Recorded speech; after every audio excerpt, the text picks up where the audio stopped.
Hey guys, welcome back to BALLCAP Sports. So, probably the biggest name still available on the free agent market signs with the Atlanta Braves. Marcell Ozuna is signed and off the market, a 1-year, $18 million deal to go to the Braves. A good move for the Braves, figuring they just lost out on the Josh Donaldson sweepstakes. They needed to replace that offensive production, and they do that here. Let's take a look at Ozuna. Last year in St. Louis, 29 home runs, 89 RBIs, and an 800 OPS in 130 games. He'll be 29 for the 2020 season, so still in his prime years. This 1-year deal gives him a chance to come back on the market in 21 without the draft pick compensation attached to him, so he can go out and sort of pull a Josh Donaldson where he bets on himself 1 year, goes out, does the production, and then gets to sign a 4 or 5 year deal for $100 million.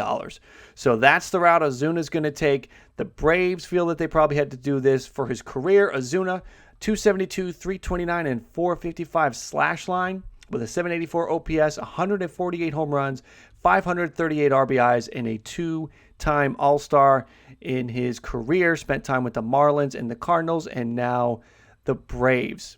This is good for the Braves. They were a top 10 team in all of baseball with their bats last year. Losing Donaldson, they would have slid out of that spot. They stay in there now with Ozuna because he's going to give them power. He's going to drive in runs. He keeps that offense very potent. They had to do it. That NL East is going to be very competitive with the moves the Mets have made. The Phillies team being another year advanced with what they did last year. The Braves keeping that production from Donaldson to Ozuna. The Nats are going to be the team. The defending world champions are going to be the team that are looking like they took a step back because they lose Rendon and didn't really replace him. We'll see what Carter Kieboom can do. So let's take a look at the Braves depth chart because that's where this is going to be interesting because Ozuna is an outfielder. And the Braves sort of had their outfield already set with Markakis in left, and Ciarte in center, and Acuna in right. Now, what I think probably happens here is Acuna goes to center.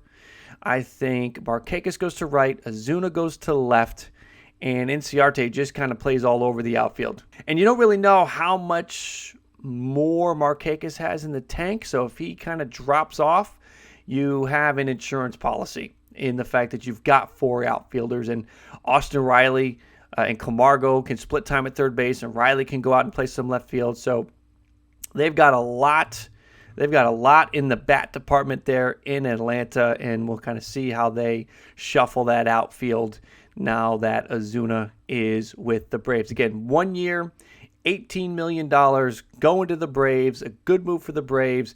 He was the top name still on the free agent market. Now I think that slides to Castellanos, and we'll see what happens with that. Maybe the Nats become players for Castellanos because of this move. This move may force their hand. They may feel that they need to do something to improve their offense. So only time will tell. The Rangers have been on Castellanos. There have been a bunch of teams. But maybe the Nats move in and say, hey, we need you. But we'll see how that goes. Ozuna goes to the Braves. That's it for this one. If you haven't already, please subscribe. Love the support that we're getting here. We've been doing this for about a month and a half now.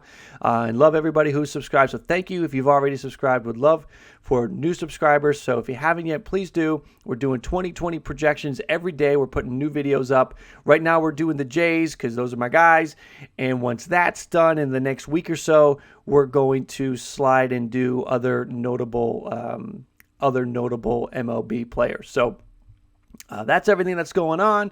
We got Ozuna to the Braves, and we'll be back on when more news breaks. Thanks, guys.